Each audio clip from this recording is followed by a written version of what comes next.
Shalom Bapak Ibu, selamat pagi. Kembali kita pagi hari ini akan merenungkan firman Tuhan. Tetapi sebelumnya mari kita berdoa. Tuhan Allah Bapa kami yang di surga, kami bersyukur dan berterima kasih ya Tuhan. Pagi hari ini kami akan merenungkan firman-Mu, biarlah Tuhan yang memimpin dan menolong kami, supaya kami boleh mengerti akan kebenaran firman Tuhan.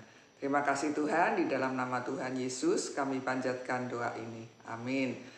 Bapak Ibu, saudara-saudari sekalian, pagi hari ini mari kita merenungkan firman Tuhan yang terambil dari Kejadian pasal 7 ayat 1 sampai 24. Tetapi saya akan membacakan beberapa ayat saja, nanti secara lengkap Bapak Ibu bisa baca sendiri ya.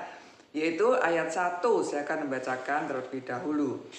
Lalu berfirmanlah Tuhan kepada Nuh, "Masuklah ke dalam bahtera itu, engkau dan seisi rumahmu, sebab engkaulah yang kulihat benar di hadapanku di antara orang zaman ini."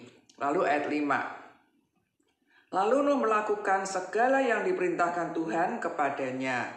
Lalu ayat 12 katakan demikian. Dan turunlah hujan lebat meliputi bumi 40 hari 40 malam lamanya. Satu lagi ayat 23. Demikianlah dihapuskan Allah segala yang ada, segala yang di muka bumi, baik manusia maupun hewan dan binatang melata dan burung-burung di udara, sehingga semuanya itu dihapuskan dari atas bumi. Hanya Nuh yang tinggal hidup dan semua yang bersama-sama dengan dia di dalam bahtera itu. Demikianlah bacaan firman Tuhan. Bapak Ibu, saudara-saudari yang dikasihi Tuhan, kenapa banyak sekali terjadi kecelakaan lalu lintas? Salah satu penyebabnya yaitu yang membuat paling banyak terjadi kecelakaan adalah karena ketidaktaatan para pengendara kendaraan terhadap rambu-rambu lalu lintas yang sudah diberikan. Berapa banyak terjadi kecelakaan karena motor yang melawan arah, betul ya? Nah, mungkin Bapak Ibu, saudara-saudara masih ingat kisah tentang Nuh. Pada zaman Nuh dikatakan bahwa semua manusia telah menjalankan hidup yang rusak dan mereka hidup penuh dengan kekerasan. Hanya Nuh yang hidup benar, tidak bercela dan bergaul dengan Allah, sehingga membuat Tuhan memutuskan untuk memusnahkan manusia bersama-sama dengan bumi. Itu bisa dibaca di Kejadian pasal 6 ayat 10 sampai 13. Tetapi Allah membuat perjanjian dengan Nuh bahwa ia akan menyelamatkan Nuh dari kebinasaan. Tuhan memerintahkan Nuh untuk membuat bahtera, karena Tuhan akan mendatangkan air bah yang hebat untuk memusnahkan umat manusia. Nuh mentaati akan segala perintah Tuhan, dari mulai membuat bahtera, masuk ke dalam bahtera bersama keluarganya, dan memasukkan binatang-binatang yang sesuai dengan apa yang diperintahkan oleh Tuhan.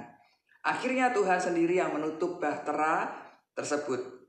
Kemudian datanglah hujan lebat dan air bah yang meliputi bumi, dan binasalah segala yang hidup. Hanya mereka yang ada di dalam bahtera, yaitu Nuh dan keluarga, yang hidup selamat dari hukuman Tuhan. Nah, di sini kita belajar bahwa Tuhan tidak akan membiarkan manusia yang terus hidup di dalam dosa. Manusia yang terus berbuat jahat dan semakin rusak hidupnya, bahkan melawan Tuhan. Tuhan pasti akan memberikan penghukuman kepada manusia yang hidupnya rusak dan jahat di hadapan Tuhan. Tetapi Tuhan juga memperhitungkan orang-orang yang hidupnya benar di hadapan Tuhan, yaitu seperti Nuh. Nuh dan keluarganya selamat dari hukuman Tuhan karena ada 3 hal yang akan saya sampaikan pada pagi hari ini, yaitu Nuh hidup benar dan tidak bercela. Kemudian Nuh bergaul karib dengan Tuhan, dan Nuh mentaati segala perintah Tuhan. Oleh sebab itu, janganlah saudara-saudari atau kita semua membiarkan diri kita terus hidup di dalam dosa. Kalau saudara sadar bahwa apa yang saudara lakukan adalah tidak berkenan di hadapan Tuhan, segeralah minta pengampunan kepada Tuhan dan kembalilah ke jalan yang benar, supaya tidak mendapatkan penghukuman dari Tuhan sebagai konsekuensi dari dosa. Nah, sering-seringlah di dalam kehidupan kita kita ini mengevaluasi diri kita. Sekalipun kita di tengah kesibukan, di dalam pekerjaan, di dalam kegiatan-kegiatan yang lainnya, mari kita menyediakan waktu sebentar saja untuk merenungkan apa yang saya lakukan sudah berkenan di hadapan Tuhan. Hari ini, minggu ini, bulan ini, dan seterusnya. Jangan sampai kita kehilangan kepekaan terhadap perbuatan dosa yang akhirnya membawa hidup kita jauh dari Tuhan. Ingat akan konsekuensi daripada dosa, yaitu pasti ada penghukuman. Mari kita hidup seperti Nuh. Sekali lagi, yaitu hidup benar dan tidak bercela.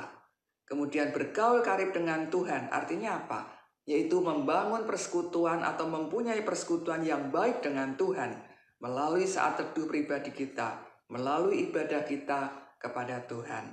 Kemudian kita harus mentaati akan perintah Tuhan, supaya hidup kita terus dalam pemeliharaan Tuhan dan berkat-berkat Tuhan, bahkan keselamatan yang dari Tuhan. Amsal 28 ayat 14 mengatakan demikian. Berbahagialah orang yang senantiasa takut akan Tuhan, tetapi orang yang mengeraskan hatinya akan jatuh ke dalam malapetaka. Mari Bapak Ibu, kita hidup di dalam kebenaran firman Tuhan, bergaul karib dengan Tuhan, hidup tidak bercela di hadapan Tuhan, supaya hidup kita terus diberkati oleh Tuhan. Amin. Mari kita berdoa. Tuhan Allah Bapa kami yang di surga, kami bersyukur dan berterima kasih. Pagi hari ini kembali kami diingatkan untuk hidup benar dan tidak bercela. Untuk kami terus mempunyai persekutuan yang indah dengan Tuhan. Dan kami terus mentaati firman-Mu, supaya kami ada dalam pemeliharaan dan berkat Tuhan. Berikan kepada kami kepekaan ya Tuhan, untuk hal-hal yang membawa kami hidup di dalam dosa. Supaya kami segera datang pada Tuhan, minta pengampunan, dan mampukan kami untuk hidup benar di hadapan-Mu. Terima kasih ya Tuhan, karena Engkau sudah menolong kami, mengingatkan kami kembali untuk hidup benar di hadapan Tuhan. Di dalam nama Tuhan Yesus Kristus, kami panjatkan doa ini. Amin. Selamat pagi Bapak Ibu, saudara-saudari. Selamat berkegiatan, selamat melakukan kegiatan-kegiatan yang memuliakan nama Tuhan. Amin.